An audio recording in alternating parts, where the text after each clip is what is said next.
feel like after we hit that second short-term rental, like we crossed that finish line with the ribbon at the end of a race. It's like, all right, we are officially financially free. We don't need to work anymore. Like we can go sit on a beach. We're so happy with our small and mighty portfolio of long-term rentals and short-term rentals. So now it's like, well, what else, are we passionate about or what gives us fulfillment?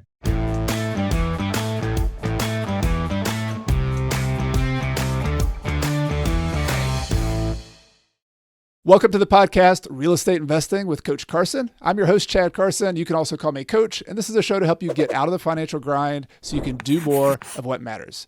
And today is another in our Deal Deep Dive series, but we're going to do something a little different. Instead of diving deep and going into all the details of one particular deal, today's guest, we're going to go into a deep dive of his entire real estate investing journey over an 8-year period and give you these details that a lot of people don't talk about. You often hear about how they got started. You often hear about how many properties they had in the end.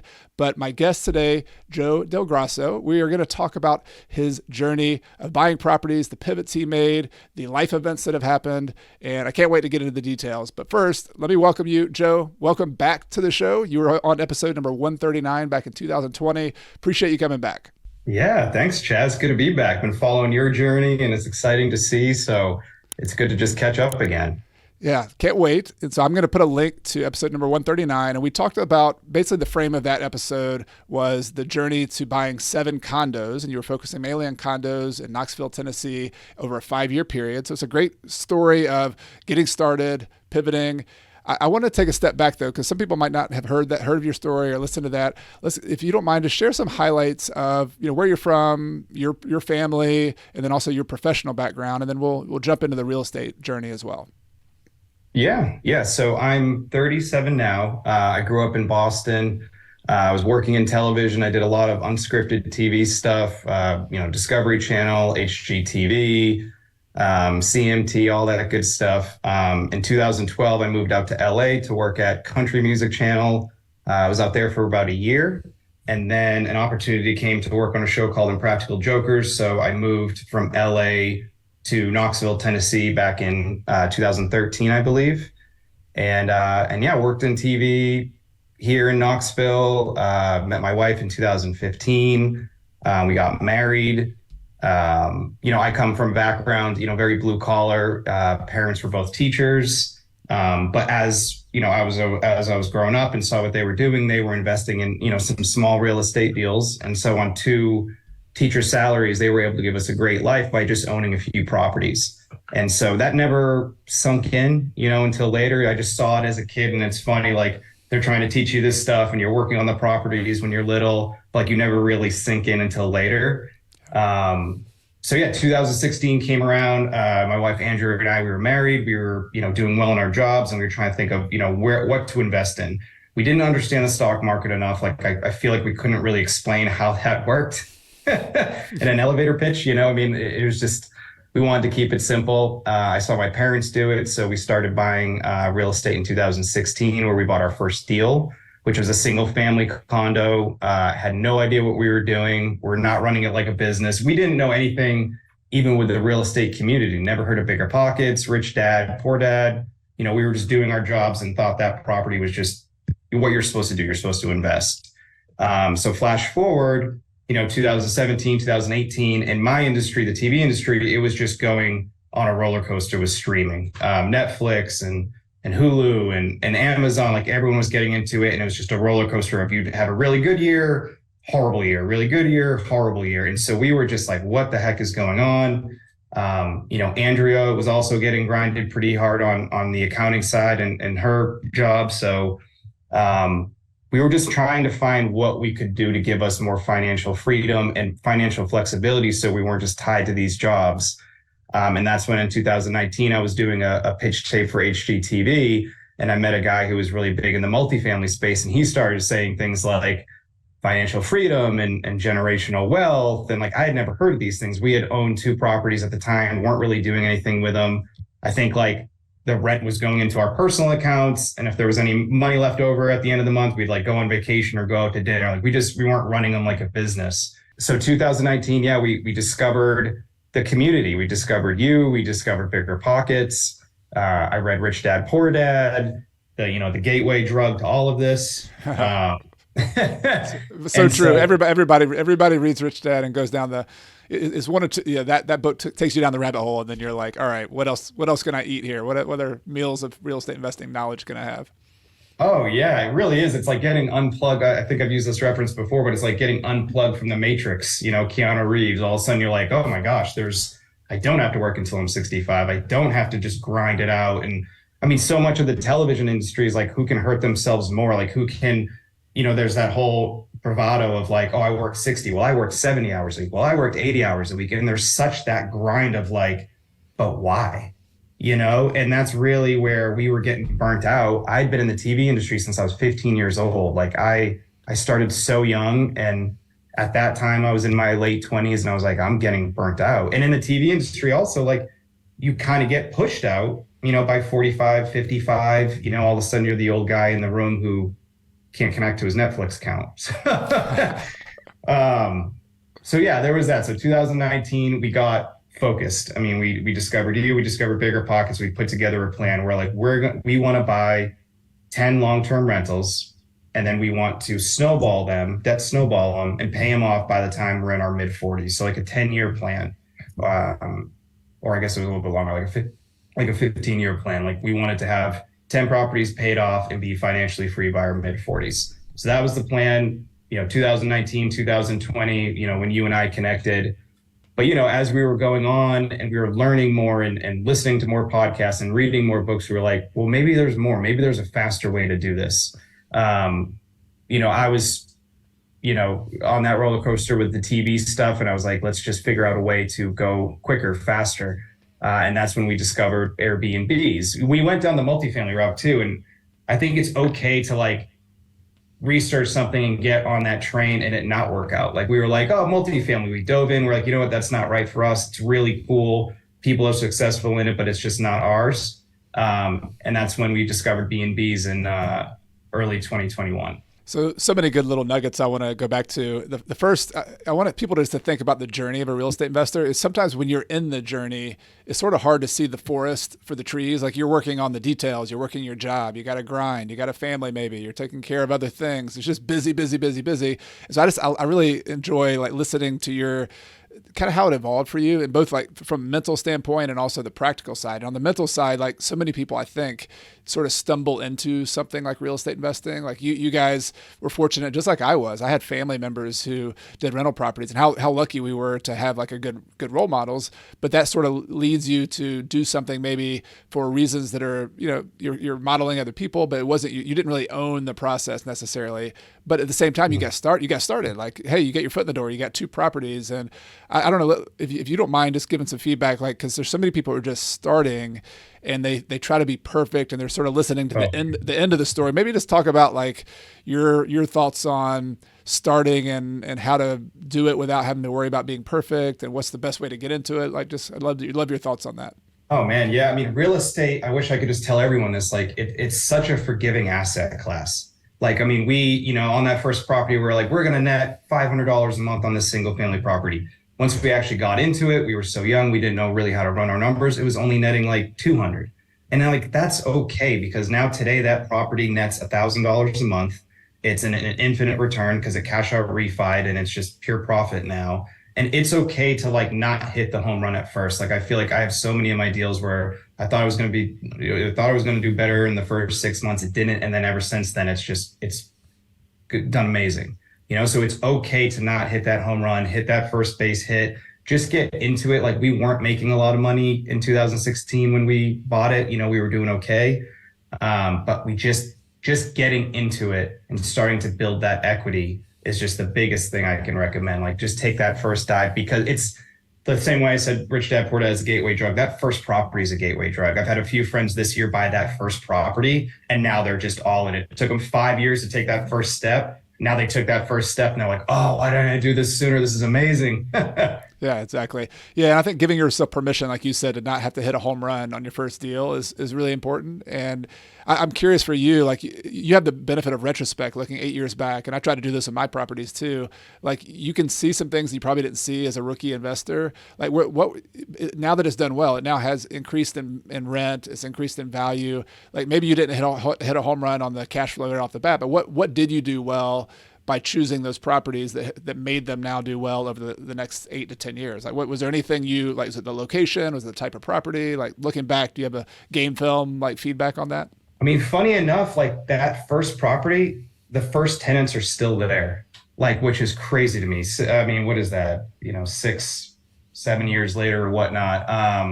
And I think looking back in the game film, why that does well and why that did well is because we went for properties that we would like want to live in ourselves. With every property we go into, we like to think that we put the heart into it. We look at it and say, what superpower can we add to this thing? What's that something special to attract quality tenants? So even though we screwed up on the numbers side with that first deal, our first tenants from 6 years ago are still there because we did the property right. And it's like we made it a home, we fixed things up, we weren't slumlording it, like we were making it a quality property.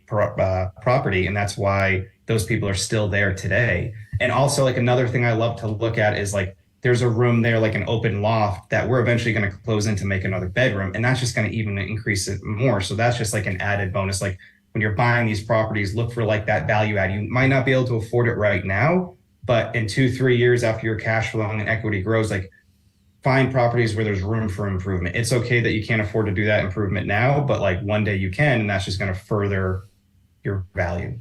Yeah, beautiful. Love it. I've noticed recently that a lot of investors are frustrated and even lost with the tough market cycle right now. Interest rates are up, prices are up too, which means cash flow is tough to come by.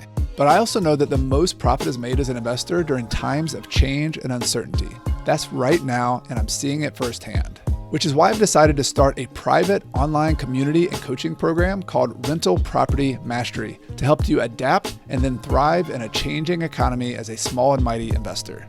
And I'll help you make progress with regular feedback and coaching from me and other experienced investors, regular accountability through small action teams that meet weekly, and deep learning on how to buy rentals, finance them, and manage them passively. Your journey as a rental investor can be lonely, but you can get the support you need from me and a community of fellow investors inside Rental Property Mastery. Just visit coachcarson.com/RPM. The first 30 new members can get a permanent $500 discount using the coupon code RPM2023. All right, so let's go fast forward. You got out of that starter phase, which now you're in the game, and you got a plan. And I always tell people, like, I use the Eisenhower quote. Like, I think Eisenhower said, when he was a general, he said, like, planning is always going to fail. Like, I'm paraphrasing here, like your plan never works exactly like you thought it was, but planning itself, like that process of planning, is indispensable. And so you guys had a plan, which is kind of a plan that I like to put out there too, like 10 properties, simple, get it paid off. It's a nice small and mighty plan. But you got into that, and it helps you start moving forward. So you bought a couple more properties. You got, I think you had 6 at the time, or 6 or 7 by the time we talked in 2020. But then you pivoted, which is so normal as an entrepreneur. But this is another part of the journey a lot of people don't realize. Is like you were going down one direction, you sort of like a sailboat, like you tacked, you changed directions, even though you're still moving forward. So maybe talk to me about, again, in more depth about the decision to go do Airbnb properties. It sounds like there was a cash flow component. You could squeeze more cash flow out of fewer properties instead of having to go big. Like, so maybe talk to me a little bit more about that decision, and then what some of your first deals were that you kind of cut your teeth on. Yeah. I mean, the pivot happened in 2020, 2021. I mean, I think kids were a big factor on it. We have twin boys, so I mean, I think we wanted to spend more time with them. The TV industry, as I mentioned, like, was rocky, and we were just like, God, we're on this boat. We have a great plan. We have a great destination, 10 properties paid off. We're going there, but man, this is just such a bumpy ride right now. Like, we want to spend time with the kids. TV's crazy. Like, we're both working like crazy hours and seeing the kids only like 3 hours a day. And so you're like, what else can we do to speed this up? Like, how can we make this sailboat a powerboat?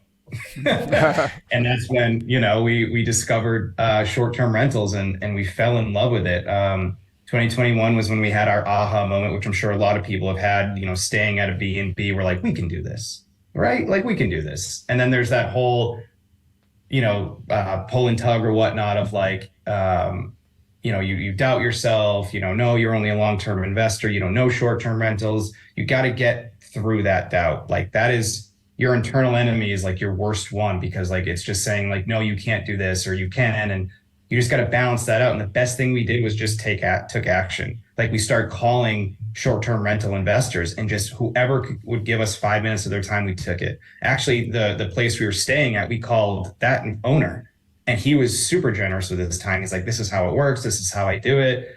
And it's like, essentially he's like breeding the competition, but he was just so generous with his time. And we just started falling in love with the process. Like I read the books, I listened to the podcasts.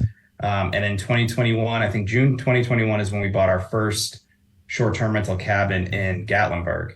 And that's when everything, and this is really something I love for people to understand, like that's when everything was just blowing up for short-term rentals. Like everyone was going 50, 60, $70,000 over asking because everyone was on it. Like Avery Carl had come out with her podcast. That was like a big splash. Tony Robbins, all these guys are really pumping it up and doing a great job doing it. And so there's that doubt again of like, oh, I'm too late. How did I miss this? I live in Knoxville, Tennessee. Right down the street is Gatlinburg, which is like the hub of B&Bs. And like, we missed it. Like we screwed up. We're too late. We should have got into it. And so there's that doubt too. There's so many layers of doubt you got to fight through, but we went into it and we just took that step. We went and saw a ton of properties. We had a bunch of failures with like offers falling through.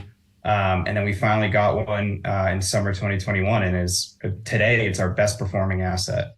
Do you mind talking a few more details? I think sometimes the mechanics of Airbnb, if you're a long-term rental person, I talk a lot about running the numbers there, and the basics of finance are similar: return on investment, down payment, all that. But I think the estimating what makes a good Airbnb property from a property standpoint and a type of property, location, and then the numbers of like estimating, how much rent could you get and all that. Could you talk a little bit about how you analyze that deal to figure out to make it one of your best properties? Like what were some of the things that you were attracted to and that ended up being good decisions on that property? Yeah. So, first thing was the cash on cash return. So like a long-term rental, we were aiming for a cash on cash return between 12 and 14%. What we were initially blown away by was that short-term rentals at the time were doing 25 to 30%. So immediately we're like, oh my gosh, this is great. And so that was that first tier of, okay, we're interested. The second tier was, we want to go into vacation markets. Like the regulations were just starting to kick in Knoxville and Nashville and all these places. Like we wanted to go to vacation markets that were tried and true. Like if they couldn't regulate them because their whole economy is based on it. So, that was another, thing that brought us to Gatlinburg. And then location is everything. I feel like in B&Bs, I feel some people have really gotten stuck in some of the short-term rentals because their cabin or their location is too far out. And it's like what attracted us to this cabin was it was like 4 miles from Dollywood, 6 miles from the main strip. So it was just a really attractive property on location, cash on cash return. It was a 3-bedroom, 2-bath cabin. Lots of land to run. It's right on a stream, which was really cool. So and also it fit our avatar. Like we defined our avatar, our target guest as family. Like we wanted to attract families. We didn't want to attract bachelor parties or bachelorette parties or large groups. We wanted families. And that has just been our key demo, and it's been great. Do you mind sharing some numbers on that just to give people perspective on, this is a few years ago, so numbers changed, locations changed, but what did you pay for it? And then what was the rough rent numbers? Maybe what you estimated the rent would be, and then what it's actually been after that. Oh gosh. Yeah. So funny enough, so it was listed at 600. And of course, at the time you had to go over. So we said 625. But everyone was freaking out at the time because the appraisals weren't coming through. And so it was the wildest thing where like the owner was like, I like you guys. We sent her a letter, here's our family. Here's what we want to do. And she said, listen, like, I'm scared that this thing's not going to appraise. I'm going to sell it to you at 585. And we were blown away. We're like, oh, wow. And now a lot of work needed to be done on the property, which we were up for. But like, yeah, we got it at 585. We underwrote it as grossing around 85, 90,000 a year. And we went in there, Andrea's a whiz at designing. She's designed all of our properties. She's fixed them up. She is complete DIY on this stuff. and it now grosses an average of like 115 to 120. Got it. So I mean, the numbers far exceeded what we were hoping for, and I think that's a lot of the personal touch we put on it. And just to give people a perspective, we talked about long-term rental versus short-term rental. Like this is a long-term market. So this property is built for that kind of thing. But if you bought a $600,000 property in a long-term location, that might rent, in a lot of locations, that's a $2,000 rental, a $3,000 rental, maybe, in that price range. So, what is that? That's $24,000 to $36,000 a year. Here we're talking about $90,000 even on the underwritten stage. So 3 times the gross rent. There are some different expenses. Maybe you could talk about that, like, because gross income, total income is one thing. What you actually put in your bank account after all your expenses is another. Like, what are some of the different types of expenses you need to underwrite when you're buying an Airbnb compared to a long-term rental? Yeah, with short-term rentals, you got to factor in cleaning. You got to factor in, it's the repair rate is a lot more, just because with long-term rentals, like, people are there for a while, they take care of their property. But with short-term rentals, there's a lot more turn and burn there. Supplies, like, and also just designing it. Like, we bought the property and then we had to put in another 30,000 just to furnish it. So that's a cost you don't worry about with long-term rentals. So there was a lot of factor there. So yeah, I mean, if this place was a long-term rental, we would be able to rent it for $2,000, $3,000 a month. Now we're averaging around $10,000 a month as a short-term rental. So, some months are 6 or 8,000, other months can be 15, 20. Depending on the season. So yeah, I mean, it's a little different in that way.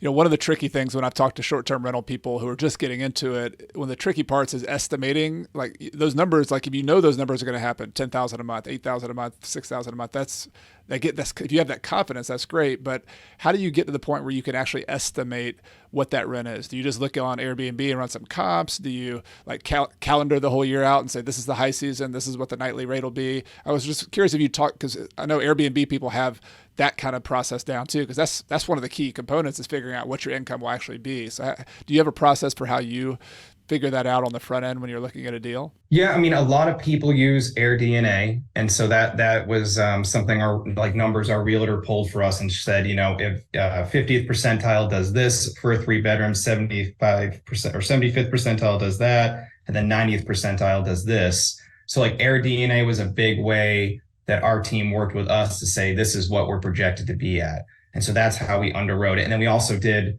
the enemy method, where we went on Airbnb and VRBO and we saw how other people are doing. It's like, we looked ahead and saw their calendars, saw their rates. So that was a big factor in just like all the underwriting. And so we underwrote it at 85, 90,000 gross a year. But, we hoped it would be more than that, but we were just being conservative because it was our first time doing it, and first time understanding the seasonality of B&Bs, which was a big thing. So AirDNA was a huge help. And then just, enemy method, like looking around at others. For a good Airbnb, is there kind of a bottom range and a top range of occupancy? Like, because you think it's never going to be 100%, or maybe it is, I don't know, at some points, but is there like, would a really good property have like 90% occupancy or 95, and then would a low end be like 20%? I'm just curious what those ranges are for you in your case. Yeah, I mean, I got my whiteboards up in front of me, but like June and July, we were at 90% occupancy. Those were great months, but for August, as people are going back to school, we're at 70%.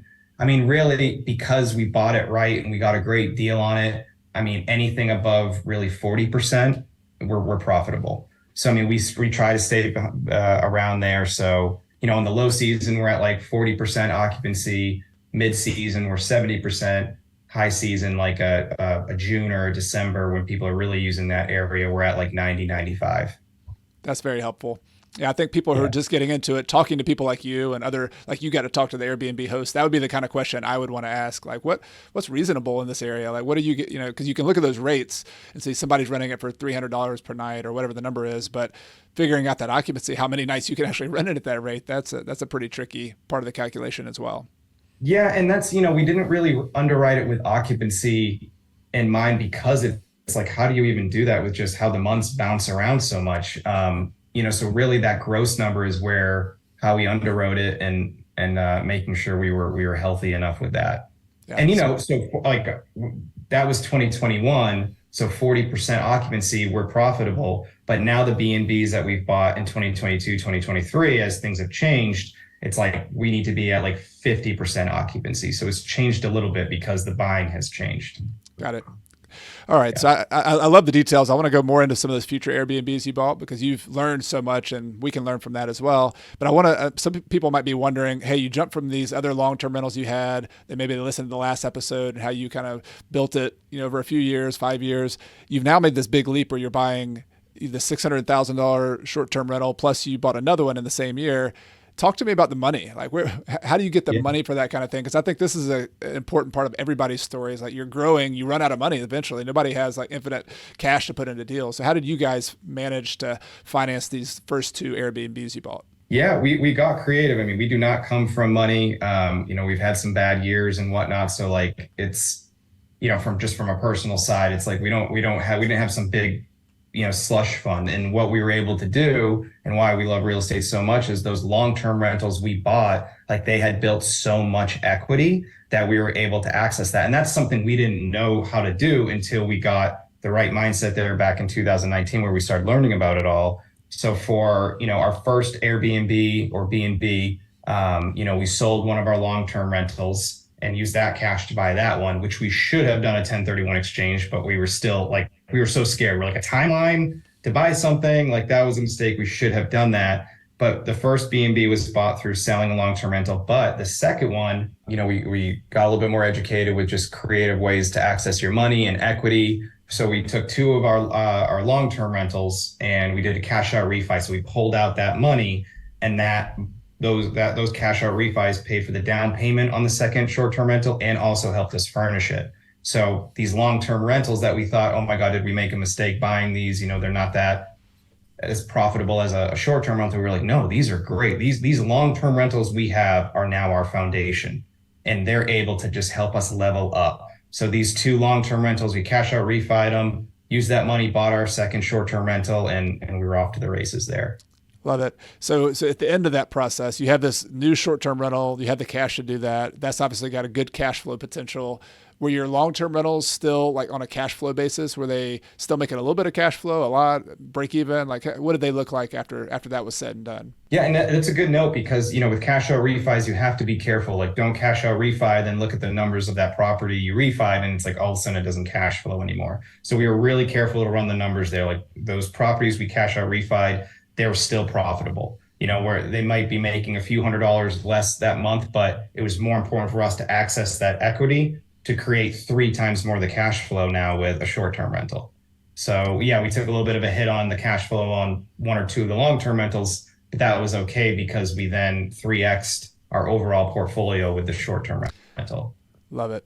Yeah. So just to give people kind of like a scorecard here, so to speak, like you originally had 7 long-term rentals. Is that right? Like they were condos primarily. You sold one of those and you used the capital from that to buy one more. So you had 7 rentals, 6 of them long-term, 1 short-term. And then you refinanced a couple of your long-term rentals, the 6 that you had left.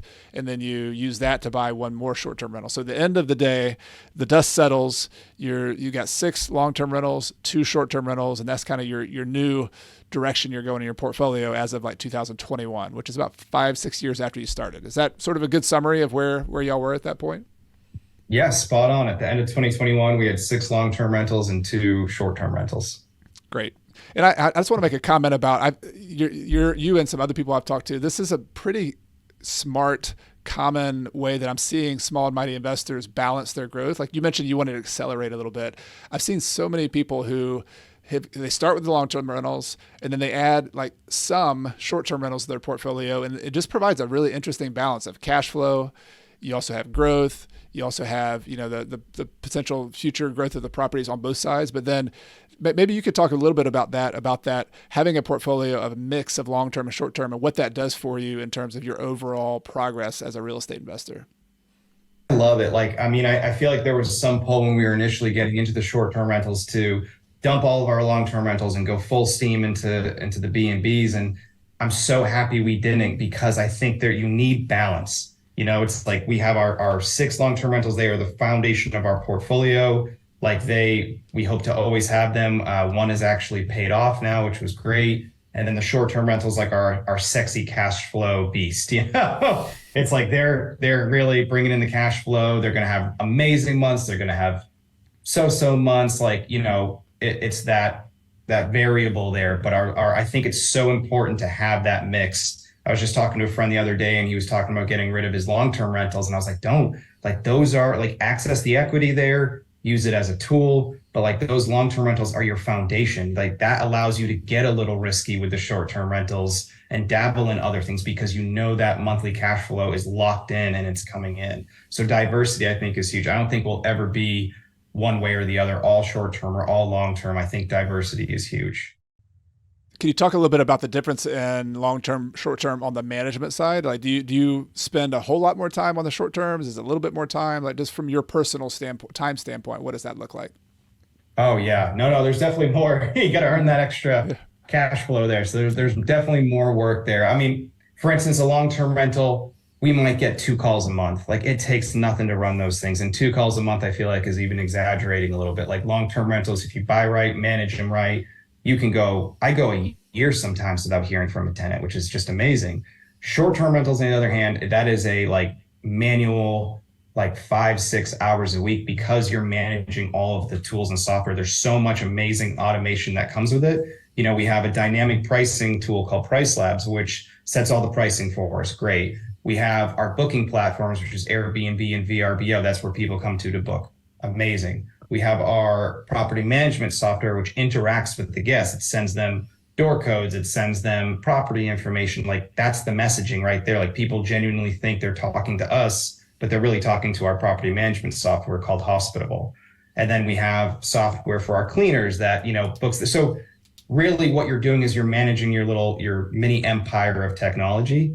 And it's not 20, 30 hours a week to manage all the B&Bs we have now. It's really 4 or 5 hours because of this technology. So it is a little bit more hands-on. You got to get out there and learn the technology. But once you do, it's like, oh, this is great. Yeah, I love that framing because it's basically, yes, it's work. Yes, it's extra time compared to a long-term rental, but compare that to a day job, like 5 to 6 hours a week, and you're flexible. You can do it from all sorts of places. Yes, you have to have a team, but I really look at Airbnb as a really automatable business. Like you have a business on top of a piece of real estate that you own the real estate. That real estate's going up in value. The rents are going up.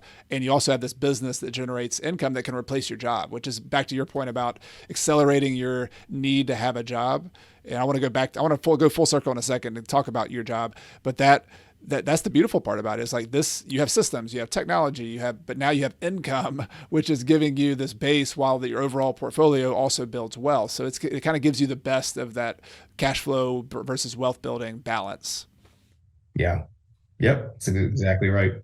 Great. Okay. So this is awesome. I love the details. Thank you for sharing that on the financing, on the numbers.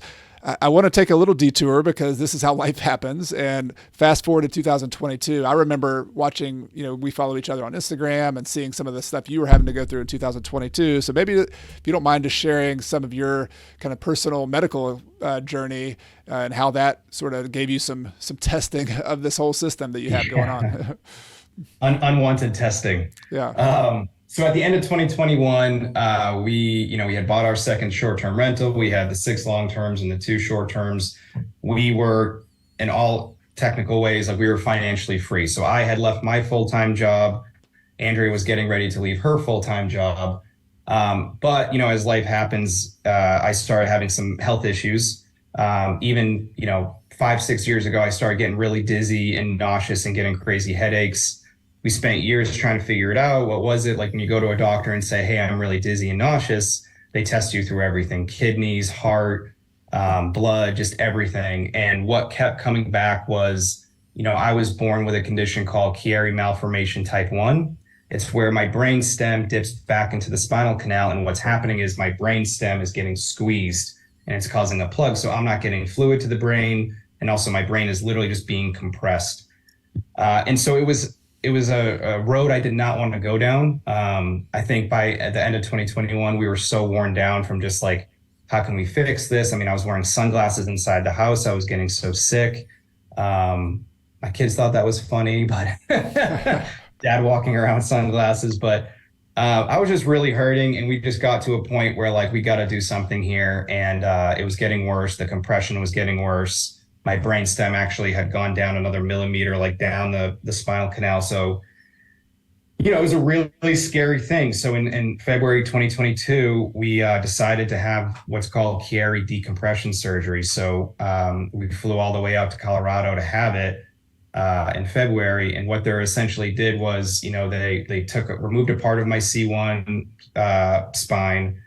They removed a part of my skull. And what they did was they were able to like allow the brain to float back up to where it's supposed to be, and then they put a plate in and that way. So like now my brain, has that room to breathe and whatnot. And it was a successful surgery, but it was an incredibly bad emotional roller coaster. I mean, we were terrified. I mean, Andrea lost her dad at a young age. I had just lost actually a friend to brain cancer, a year or two before that. So it was a lot in our heads of like, oh my gosh, like this is a really scary surgery. There's a chance that I could not make it. I mean, it's essentially brain, spine, and skull surgery, so it's a really delicate thing. And we met with doctors in Boston and Nashville and Colorado. Like we really did our research to see if this was the right move.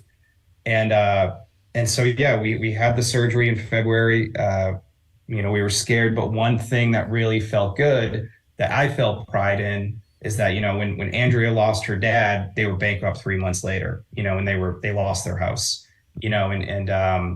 That's something that I didn't want to put her through again. It's like, here we are with 2 kids. She was pregnant with our third boy.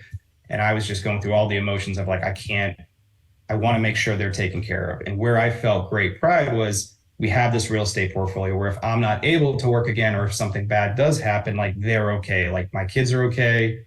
My wife is okay. Like they're financially going to be all right.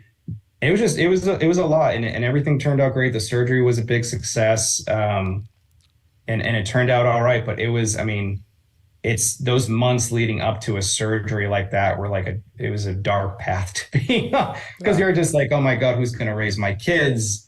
Is my wife one day going to remarry? Like you start having these really dark thoughts of like what will happen, and you dance in that world of like the next chapter, and it's, you don't come out the same. Like you see life very different. And luckily I came out with a better perspective on life than I had before. And I appreciate every day, and we made it through and we're okay now. But that was a scary chapter.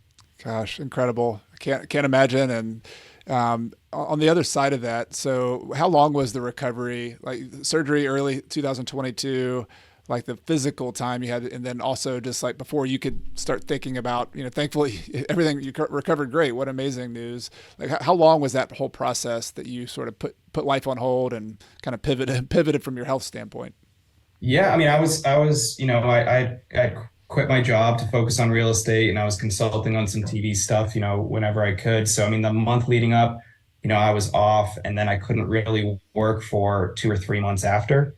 The recovery was supposed to be like 6, 8 months. They told me I couldn't work, but I was able to do some remote TV stuff, because there were some things I was interested in. But no, I really didn't get back into like full swing for probably about 4 or 5 months. There was a lot of like, I get up, I feel good, and then I like want to pass out for 4 hours. So, there was just a lot of like trying to build that strength back up.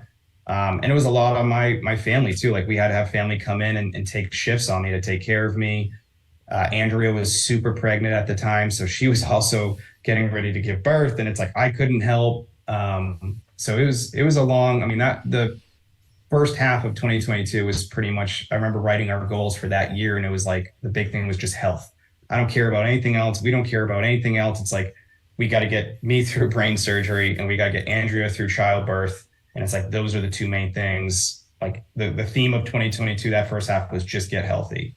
The thing that strikes me about from the outside looking in, Joe, on your story is that we kind of give lip service to this idea of freedom and real estate giving you freedom. I say the word and I mean it when I say it, but like to try to put myself in your shoes, in your family's shoes, going through that and the feelings you had about, first of all, the legacy for your kids and your family, like, gosh, that really hits me hard. And then the idea of your health being like your number one wealth. Like I say that too, but when you live, when you live it, or I try to imagine myself kind of going through what y'all had to go through, just like really puts that idea in perspective of why we do this and the fact that you had that kind of flexibility and freedom. it gives another sense of urgency, I guess, to me, to encourage other people to do what you've done. I mean, what a story, and not something you hope to happen, but also just puts a kind of exclamation point on how important it was that you did what you did. Yeah, no, I mean, the plan was never to get into real estate to one day have freedom where, in case health stuff happens, I'm a generally healthy guy, but to then have that so that like when a health thing did happen that we did not see coming, it was like, oh, okay, like we're going to be okay. We can get through this. We have the time to heal and the time to get through it. So you just never know when those scares are going to come. They are going to come for everyone. And it's like, you just want to be in a good position where you can fight it off and you can, sustain it. So you recovered, wonderful, and you're moving forward. Here we are in 2023, more than a year later. I'd love you to talk to us about two things, like your professional real estate life. So you've also moved forward with your Airbnb, you're doing more with that. And then also, I think it's really interesting to hear for both you and Andrea on a professional side, you have these careers and you have these interests, the TV, which you've been doing since 15, that you still get to do. So I love for people to hear sort of this end of the journey, at least the end of where you are right now in 2023, on how these have changed and kind of the direction you're going now. Yeah. So, after we were all healed in 2022, like that first half, we got right back into it. We bought another short-term rental in Florida at the end of 2022. And then we bought another cabin in Gatlinburg in 2023. So we're now sitting at 6 long-term rentals and 4 short-term rentals. And it's great. Like we're full-time real estate. Like Andrea has completely taken the bull by the horns. She designs all the properties. She was already doing a lot of like the DIY, like rehabbing kitchens and stuff at our long-terms. And she's taken that skill and brought it over to our short-term rentals. So, I mean, she is full-time. She is renovating the properties, designing the properties, managing them. I'm more, if we were to identify roles, it's like I'm more of the architect of our portfolio. Like I'm moving the chess pieces, seeing where we need to go next. Andrea is more of like the DIY. Like she has more tools than any dude I know. And she's just in that grind. Like, we set out our direction and she tackles it and does a great job with it. And so now, where we are today, I think we're going to probably slow down on the buying side of it because we're happy with our portfolio now. We don't need to try to take over the world with 1 million units. Right now, we're focused on 2 things. We're focused on optimizing our portfolio. How can we get better with our systems? How can we get better with our cash flow, paying down some of those loans? And then the second half of it is, getting into co-hosting. That's something where, as we've shared our story and networked, people have come to us and said, can you help us host these properties? Can you apply your systems? Can you give us your tech stack to help us run these? And that's something we're really interested in and excited about getting underway. Can you explain to me what co-hosting means? I've heard the term, and my understanding is it's a way for somebody who has a property or buying a property to borrow the expertise of somebody else, to basically partner with or joint venture with someone else who kind of a management owner relationship. And then from your perspective as someone who's doing that, it's a way for you to leverage the skills you built without having to necessarily buy a property. But that's my understanding, but maybe you could kind of dive into a little bit more of how that works. Yeah, I mean, co-hosting is pretty much property management. So what we do is we come in there. If someone is either having a bad experience trying to manage it themselves, I think a lot of people got into short-term rentals in 2021 and 2022 and thought it was going to be more of a passive thing, and it's really not. So I mean, we work with owners like that. We work with owners who had a bad property manager, had a bad co-host or whatnot. And what co-hosting really is property management. We work with their cleaners. We work with the dynamic pricing tools. We manage the property overall. We're communicating with the guests. We're organizing contractors. Like it's just full spectrum of management. But what I really love, what's so different about long-term rental management and short-term rental management is the tech stack is just great. Like all the tools are there for us to be able to bring someone's property in and implement it into our system. So I love that. It's super easy in that sense. So we're having a lot of fun with it. Beautiful. So your real estate's going, and I have to go back to like the book I just wrote, The Small Mighty Investor. One of the things I try to talk about, and your journey is like fitting the model really well. It's a really good demonstration of the pivots you have to make, the starter, you were in the wealth building phase when you had to refinance your other properties just to scrap by and get some cash to keep building your wealth. Now it seems, correct me if I'm wrong, but it seems like you're more in a stable phase where the cash flow base is good. You're working on your systems and operations, and I call this like the ender phase or the harvester phase, where it's kind of like your game is changing a little bit. You're still growing, but you're also thinking about increasing cash flow, reducing risk. I don't know. Do you have any perspective on that kind of that part of the journey of a rental investor that I've talked about? Yeah, I mean, I feel like after we hit that second short-term rental, like we crossed that finish line with the ribbon at the end of a race. It's like, all right, we are officially financially free. We don't need to work anymore. Like, we can go sit on a beach. But that's just, for a lot of people who are in this industry, that's just not how we're wired. It's like we're so happy with our small and mighty portfolio of long-term rentals and short-term rentals. So now it's like, well, what else, are we passionate about or gives us fulfillment? And that's where we started to pivot into, optimizing our portfolio and also getting into co-hosting. And I think that's where it's that ender phase. It's like, we don't need to buy any more properties just because we can. And we have the equity and the cash flow to do that. Doesn't mean we should. Like, we like the freedom that we have with the portfolio we have, just because a lot of influencers you see are buying 500, 1,000, managing 1 million properties is like, that's just not for us. I love those people because they inspire me and they got great stories and it's fascinating to watch. But like, when you write down your core principles of what you want as a family, that just didn't relate to us. What relates to us is like having our garden. Like, I really look at real estate as like a garden. It's like, we have our garden. We water it, we eat from it. Like, we don't need to grow it into a greenhouse. Like, we like what we have and we manage it and we tend to it. And that's really where we are as investors. I'm going to borrow that metaphor from you, Joe. Like we have a lot of homestead farmers. We're like these little 1 acre, 2 acre farmers with our crops, and we can export a little bit of crops, but then you got the institutional corporate farmers as well. Nothing wrong with nothing wrong with those. I'm glad I eat a lot of eggs and food from all those corporate farmers, but I tend to like the local the local small farmer personally. That's my approach. So man, it's cool going by and seeing the big greenhouses of properties or whatnot in a metaphorical sense. But I like our little garden. We don't need any more. We don't need to go take over the world of all that stuff. Like, we wrote down our core principles, which was time freedom, financial freedom, going to be able to pick up our kids in the middle of the day from school and going to take them to a zoo is something we did the other day. Like, it was a Tuesday. We literally grabbed our kids and took them to the zoo all day. Like, that's something we want. We didn't ask anyone's permission. We just went. And that's something where that's freedom that we fought so hard for the last 6, 7, 8 years. And to have that now, it's like, oh, that's great.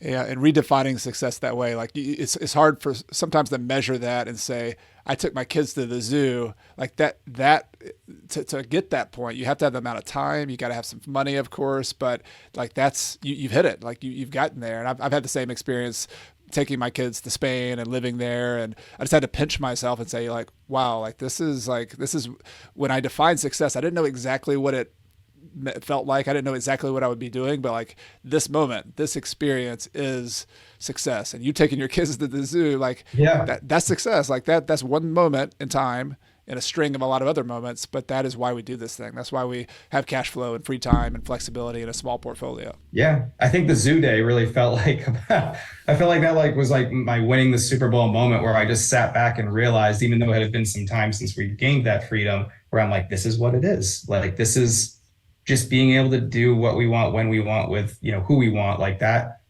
was just, I don't know, that was it. That felt great. Well, Joe, I think that's a good place to wrap it up. I do want to let people know where they can find out about you. I'm going to put a link to the last episode you're in. You mentioned a few tools. If you don't mind, after the show, I'll get some links to some of the tools you use, because that's always interesting to see people's tech stack, that to understand if other people are trying to do short-term rentals. But also want you to let people know where they can follow up with you. You're online. You've got a good presence. You're talking to people, teaching some online. So just let people know where they can hang out with you, and I'll put a link to that in the show notes and in the YouTube description. Yeah. We have a lot of fun on Instagram. We have our @Southern Properties on Instagram. That's just been a lot of fun for us, where we've been able to connect with not only mentors, but also people who are a few stages behind us, and helping them and just giving them advice and answering some questions and whatnot. Like, that's really been a great way to build our network and communicate with others. And we were very lucky early on to feel like we had some mentors that would give us their time. So we feel like we owe that back to people, where it's like, how can we help? How can we help answer your questions? Ask ask dumb questions. Like there's no dumb question. How can we help you? Love it. All right. Well, I'll put links to that. Joe, this has been so much fun. I'm really glad we got to reconnect, and I hope we can do it in another 3 to 5 years. We'll keep or shorter time, or maybe we'll meet in person. So really appreciate your time. Thank Andrea as well for her efforts, and thanks for sharing the details and being transparent with your journey. Yeah. Thanks, Chad. It was great. Hope to see you soon. Yep. Take care. If you like the show, I'd like to invite you to subscribe to my free email newsletter at coachcarson.com/REI toolkit. In addition to weekly updates, articles, and behind-the-scenes tips from me, my email newsletter subscribers get my real estate investing toolkit, which includes a property closing checklist that I actually use when I buy properties, a real estate deal worksheet, a tenant screening criteria checklist, and other spreadsheets and goodies that will help you on your journey to financial independence using real estate. You can get it all for free at coachcarson.com/REI toolkit. I also want to take this time to thank some people behind the scenes who make this podcast possible each and every week. This includes my podcast editor extraordinaire, Michael Wynn, my amazing virtual assistant, Megan Thompson, my wife, Carrie, who helps me behind the scenes and is my partner here at Coach Carson. And of course, thank you to all of you, the listeners of this show who make everything possible. This show exists for you. It exists because of you. And I really appreciate you being here for another episode.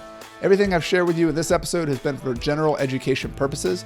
I've not considered your specific situation or risks. Before buying your own investments, be sure to consult a financial, real estate, and/or a legal professional. Until next time, I'm Chad Carson. You can also call me Coach, and this is a show all about helping you get out of the financial grind so you can do more of what matters. See you next time.